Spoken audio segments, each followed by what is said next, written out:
আসসালামু আলাইকুম। আমি শাখাওয়াত শাকিল। আপনাদের সবাইকে স্বাগত জানাচ্ছি আমার স্কেচআপ টিউটোরিয়ালে। এর আগের স্কেচআপ টিউটোরিয়ালগুলোতে আমরা কিভাবে সিঁড়ি তৈরি করতে হয়, কিভাবে স্পাইরাল সিঁড়ি তৈরি করতে হয়, এই সমস্ত জিনিস নিয়ে আলোচনা করেছি। আজ আমরা যে বিষয়টি নিয়ে আলোচনা করব সেটা স্কেচআপেরই একটা বিল্ট ইন টুলস। সেই টুলসটা হচ্ছে স্কেচআপ ফলো মি টুলস। আজ আমরা ফলো মি টুল কীভাবে কাজ করে, কার সাথে কাজ করে, তারপরে কী কী জিনিস তৈরি করা যায়, তারপর এই দ্বারা আমরা কি সহজ জিনিসপত্র তৈরি করতে পারি, কখন এটা আমাদের কাজে লাগতে পারে, এই সমস্ত জিনিস নিয়ে আলোচনা করব। চলুন তাহলে শুরু করি। সবার আগে স্কেচআপের ফলোমি টুলটা, আমরা ফলোমি টুল দ্বারা এর আগে রেলিং তৈরি করেছি। এইবার আমরা ফলোমি টুল আর কীভাবে কাজ করে সেটা নিয়ে কথা বলবো। ধরে নিন এই যে আমি একটা সারফেস তৈরি করেছি, এই জিনিসটা আমি ফলোমি টুল দিয়ে তৈরি করেছি। এই পুরো বক্সটা, এটা একটা ফাউন্টেনের মতো। দেখুন এখানে একটা ওই যে মানুষ মারা গেলে যে কফিন তৈরি করে সেই কফিনের মতন বক্স। এরকম ডিটেল আমি যদি হাতে তৈরি করতে চাই তাহলে বিশাল সময় লাগবে, কিন্তু ফলোমি টুলের সাহায্যে এটা খুব সহজেই তৈরি করা যায়। আমি এরকম একটা সারফেস আগে থেকেই তৈরি করে নিয়েছি, আপনারা খুব ইজিলি সারফেসটা তৈরি করে নিতে পারেন। তৈরি করার পর আমরা যে কাজটি করব সেটা হচ্ছে সিলেক্ট টুল দিয়ে সিলেক্ট করে যে বক্সটার চারপাশে আমি এটা ফলো করতে চাই সেটা সিলেক্ট করব এবং তারপর ফলো মি টুল সিলেক্ট করব, জাস্ট ক্লিক করব, আমার পুরো জিনিসটা হয়ে যাবে।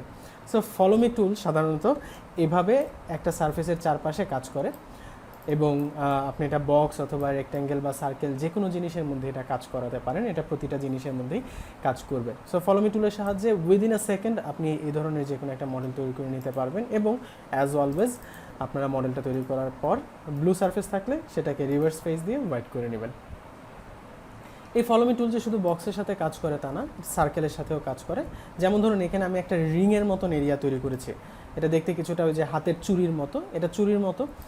এই চুরির মতন একটা জিনিস তৈরি করার জন্য এর আগের বার আমি যে মডেলটা তৈরি করেছিলাম, খেয়াল করুন এখানে সারফেসটা কিন্তু এই বক্সের চারপাশে লাগানো ছিল। লাগানো অবস্থায় এটা জাস্ট ক্লিক করে তৈরি করেছি। এখন যদি বক্সের চারপাশে লাগানো থেকেই কি শুধুমাত্র ফলোমি টুল কাজ করবে? না, যদি লাগানো নাও থাকে তাও ফলোমি টুল কাজ করবে। যেমন এই রিংটা তৈরি করার জন্য আমি যেটা করেছি সেটা হচ্ছে, দেখুন এই একটা সার্কেল আগেই তৈরি করে নিয়েছি এবং এই সার্কেল থেকে হালকা একটু উপরে, অর্থাৎ এই সার্কেলের লেভেল থেকে হালকা একটু উপরে আরেকটা ছোট সার্কেল তৈরি করেছে। সার্কেলটাকে তৈরি করে এখন আমরা যে কাজটা করব সেটা হচ্ছে এই সার্কেলটাকে সিলেক্ট করব, ফলোমি টুল সিলেক্ট করব এবং আমরা খেয়াল রাখবেন কোনো কিছু যেন গ্রুপ না থাকে, এগুলো সব কিছুকে এক্সপ্লোর করে নিতে হবে। গ্রুপ হলে ফলোমি টুল কাজ করবে না। যাই হোক, আমরা এই সার্কেলটাকে সিলেক্ট করব, দেন ফলোমি টুল সিলেক্ট করে জাস্ট এটাতে ক্লিক করব। দেখুন হুবহু যে জিনিসটা আমরা এখানে তৈরি করেছিলাম এখানে তৈরি হয়ে গেছে। এখানে এই সার্কেলটা এই লেভেলের প্রায় কাছাকাছি ছিল। যদি আমরা এই লেভেল থেকে আরেকটু উপরে সার্কেলটা বসাই তাহলে কি হবে? আরেকটু উপরে বসালে এই দেখুন এখানে আমি সার্কেলটা থেকে একটু উপরে বসিয়েছি এই ইয়াটাকে। সো অ্যাজ ইউজুয়াল আমরা সার্কেলটাকে সিলেক্ট করব, তারপর ফলোমি টুল সিলেক্ট করব অ্যান্ড দেন এখানে সার্কেলটাকে ক্লিক করা মাত্র দেখুন একটা খুব সুন্দর ডোনাট শেপ হয়ে গেছে। আপনারা যদি কেউ অন্য কোনো ব্লেন্ডার বা এই ধরনের কোনো 3D সফটওয়্যারের সাথে ইউজ টু হন তাহলে একটা ডোনাট তৈরি করতে কিন্তু ব্লেন্ডারে প্রচুর সময় লাগে। ফলোমি টুল ব্যবহার করে স্কেচআপে উইদিন আ সেকেন্ডস আপনি এটাকে তৈরি করে ফেলতে পারবেন। যাই হোক, তৈরি করার পর অ্যাজ ইউজুয়াল আমাদেরকে অবশ্যই রিভার্স ফেসে যেতে হবে সো দ্যাট এটা তৈরি করা যায়। আচ্ছা, এবার আমি একটু উপরে দেখালাম, এটা যদি আর একটু উপরে হতো তাহলে কি হতো? অথবা এই সার্কেলের লাইনের সাথে যদি মিশানো থাকতো তাহলে কি হতো?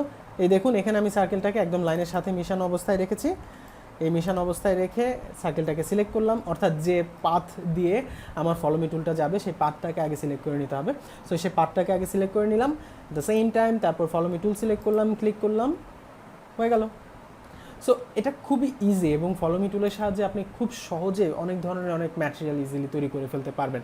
এখন অনেক সময় ক্যাবিনেটের মধ্যে যে ডিটেল করা থাকে বা দরজার মধ্যে যে ডিটেল করা থাকে সেগুলোকে রিক্রিয়েট করতে গিয়ে স্কেচআপে আমাদের অনেক সময় নষ্ট করতে হয়।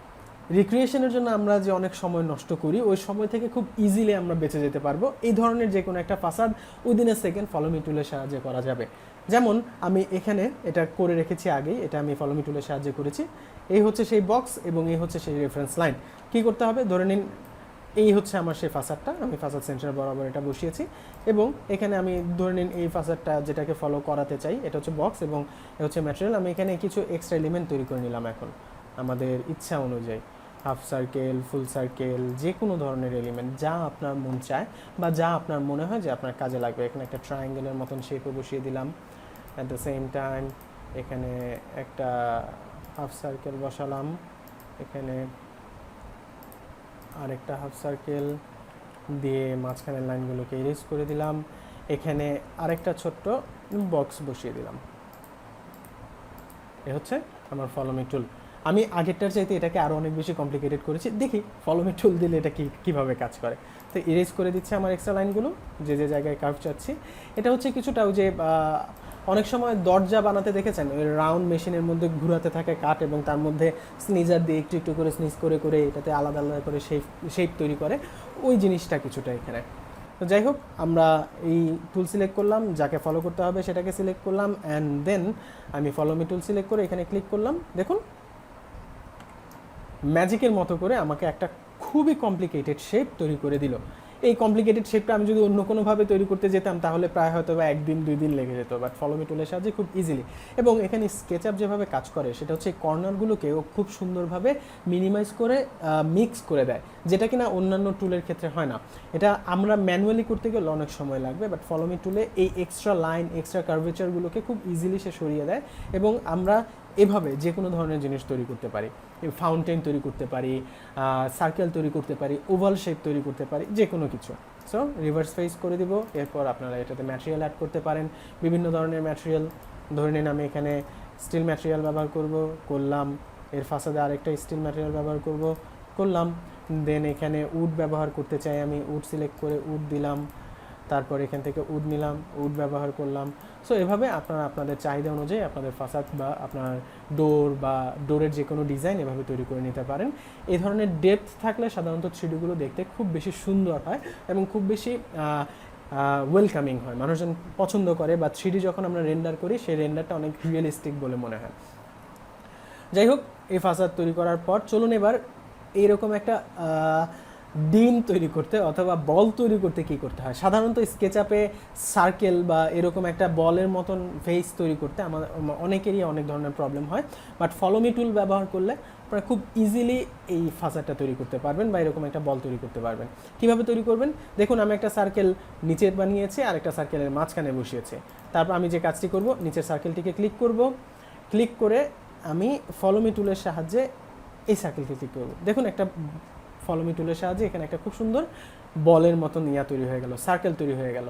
আচ্ছা, এখন এই সার্কেলটা কিভাবে কাজ করে, আসলে ফলো মি টুল কিভাবে কাজ করে এটা আপনাকে বুঝতে হলে ফলো মি টুল নিয়ে অনেক বেশি ঘাটাঘাটি করতে হবে। আমি এখানে সহজভাবে বুঝাচ্ছি। দেখুন, আমি এই যে সারফেসটা নিয়েছিলাম, এই সারফেসটা আমি যখন এই সারফেসটাকে আগে সিলেক্ট করে দিলাম, তখন ফলো মি টুল ধরে নিল যে আমাকে এই সারফেসের রাউন্ড বরাবর ঘুরতে হবে, কিন্তু আমার লিমিটেশন হচ্ছে এই সার্কেল, অর্থাৎ আমি এই সার্কেলের লেআউট অথবা এই সার্কেলের রেঞ্জের বাইরে যেতে পারবো না, কিন্তু আমাকে ফলো করতে হবে এই সার্কেলটা।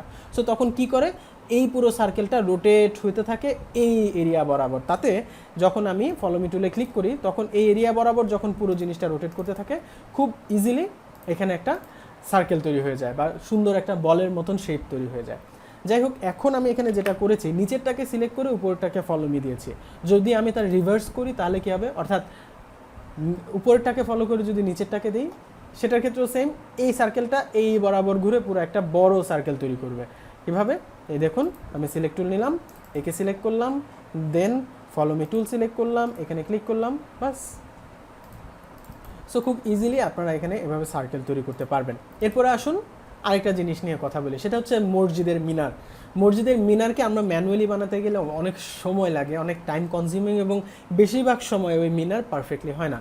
ফলো মি টুলের সাহায্যে উইদিন আ সেকেন্ড আপনি এটা করে ফেলতে পারবেন। কীভাবে, এই দেখুন, আমি অলরেডি একটা প্রিবিল্ড সারফেস তৈরি করেছি। আপনাকে যে কাজটি করতে হবে সেটা হচ্ছে আপনি যে শেপটা তৈরি করতে চান ফলো মি টুলের সাহায্যে, সেই শেপটার একটা সেকশন চিন্তা করতে হবে। এই সেকশনটা দেখতে কেমন হয়, জাস্ট ওই সেকশনটা আপনি রাফলি যদি এঁকে নিতে পারেন, এবং যে পাথ জুড়ে আপনার সেই সেকশনটা যাবে বা যে পাথ জুড়ে ঘুরে আসলে ওই একটা স্লাইস আপনার একটা প্রপার জিনিসের অংশ হবে, সেটাকে জাস্ট ইম্যাজিন করতে হবে, এবং ইম্যাজিন করে ওই সার্কেলটা তৈরি করে সেই সার্কেল অনুযায়ী আপনাকে ফলো মি টুল ফলো করাতে হবে। That's all, simple yet a bit complicated, because most of the time if you are not using that stuff, অর্থাৎ আমরা যদি ফলো মি টুলটাকে রেগুলার ইউজ না করি, it will be complicated for us, and whenever we'll start using it, that will make everything crystal clear. Just start করুন, কাজ করা শুরু করুন, এভরিথিং উইল বি ইজি।